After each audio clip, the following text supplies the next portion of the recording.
about that a bit later on. But now, hospitals across the UK are doing their absolute best to try and cope with the surge in the number of COVID patients. But as we're seeing in the papers and on the news, they are stretched to almost breaking point. But if you go online, you could find a very different story. People are posting videos that appear to show empty corridors and wards. Now, these videos are being promoted as evidence that the pandemic isn't as bad as the government says it is. So to see what the truth is behind these conspiracy theories, I got exclusive access to a hospital to find out what's really going on. Okay, so here's the entrance. Look, it's absolutely dead. Nobody here, folks. Where's all the people dying from the second wave, hey? Watching these videos that are doing the rounds on social media at the moment is incredibly frustrating for me. As a doctor, I know the immense pressure that NHS staff are under to save as many lives as they can during this pandemic. But it's also terrifying because these videos are so persuasive. Ghost town. Never seen it so quiet. Not buying this at all. But just because a hospital has empty space doesn't mean that they're not overwhelmed. To prove that, University College Hospital has granted me special access to show that these videos are seriously misleading. So I've got my mask on, I've got my camera rolling. I'm going to go in and see how easy it is to find some empty spaces in this hospital. And initially it might seem the videos could have some truth. So look, I've just come out from the lifts and there is absolutely no one here. This is meant to be one of London's busiest hospitals. And here we are, loads of empty beds and trolleys here. I mean, all this unused equipment.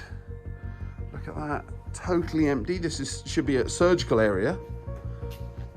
And then out here, you know, the lights aren't even on. This is completely empty, no dying patients, no evidence of a pandemic, it's spotless. So what's going on? The thing is, this is a massive hospital. It's always going to be possible to find empty beds and empty corridors to film in. But the problem is, anyone who's watching the footage that I've just shot can easily be fooled into thinking that this hospital, and therefore every hospital in the NHS, is not overburdened by the effects of COVID. And as Professor Hugh Montgomery knows, that couldn't be further from the truth. He knows that because Hugh is on the front line of this fight, working in intensive care. How does it make you feel when you see things that are really not true being said in these videos? Can sort of understand it. If you look out here, there's nothing going on. You go in the lobby, there's nothing going on. And if you walk into an outpatient department or a pharmacy, there's nothing going on. And indeed, the problem is that these sick patients have sucked all the resource and the rest of the hospital into one place. The staff are now all working inside an intensive care unit, and those are locked because they're high-risk areas. But it makes me very sad because when that message gets out, it encourages people to behave in a way that spreads this disease. Hugh is off shift at the moment, but he's going inside filming on his phone to show us what's really happening behind closed doors, while my cameraman and I wait outside to make sure we're not disturbing critical care. After a few minutes, Hugh emerges with hard evidence of a busy hospital, which he sends to my phone. Okay, so you've sent me the video here. Yeah. Let's have a look. Hugh meets David Howell, Clinical Director for Intensive Care at University College Hospital. He shows Hugh what used to be a recovery bay. Gracious. Okay, so even for me, David, that's a shock. But this should have some trolleys in.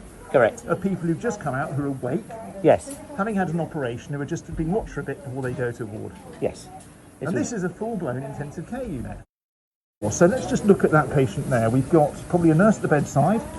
We've got 2, 4, 6 people there who are going to be needing to turn this patient. And then we've got all the support people bringing stuff in and out. What is immediately apparent to me is it's so busy. There are loads of people doing tons of work. And it's not just there. I mean, you'll find if you scroll through slightly, I've taken you through to the operating theatre. So here's an operating theatre. Hello, everybody. Hello there. Dr. Howell. Here's a couple of patients in an operating theatre.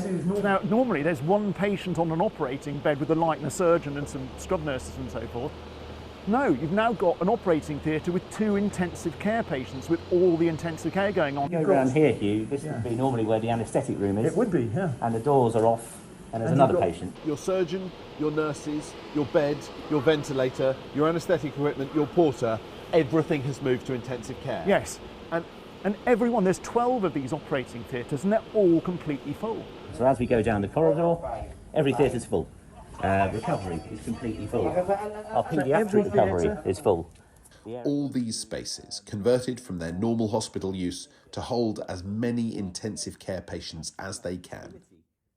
This is now about saving as many lives as possible as hospitals struggle to cope with an enormous number of critically ill patients. How dangerous are the conspiracy videos? If they're taken seriously by the people who watch them, they're very dangerous. You can spread this virus without even getting ill yourself or even knowing that you're ill. But somewhere down that chain of infection, someone's going to die. These baseless stories make the jobs of all the NHS staff who've been working so hard through the pandemic very, very much more difficult. They undermine all of our efforts. So what's really important to remember is that rather than just believing something that was uploaded online, the people that we should trust are the people who are fighting the virus on the front lines every single day. Such an important issue, incredible access there is. And as a doctor, how did you feel doing that film? I think it's very easy to kind of be furious at the people sharing these videos and believing them. But I think, and some of them are bad actors, but some of them are just going, why are the hospitals empty? And they're misinterpreting it. Yeah. So it's not, you're not a fool if you look at this footage and go, what, I don't understand it. Is there really a pandemic?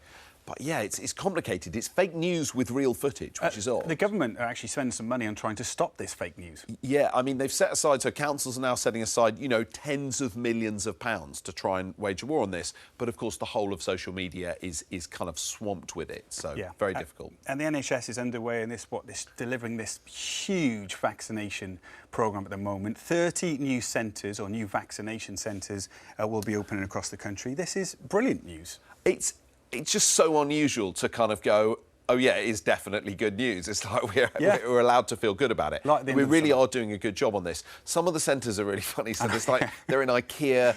Shopping centres. Like the Peaky Blinders film set has got this Can you imagine turning up to the Peaky Blinders film set? There it is. And do you not feel like a year ago, if you'd said go and get a vaccination on the set, you'd think this is bonkers, but now you kind of go, yeah, I guess another day. Yeah, that's who what we're cares doing. though if you get in the vaccination? And they do it with the flat cap actually. I heard throw that. It at you. Yeah, that's part of the process, isn't it?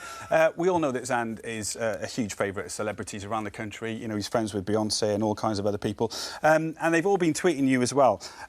Actually, lots of questions about the vaccine. We'll answer as many as we can on the show, but celebrities like First Date's Fred Siriex did tweet you the other day. Actually asked a really, really important question. Is it a possibility the second dose of the vaccine might be delayed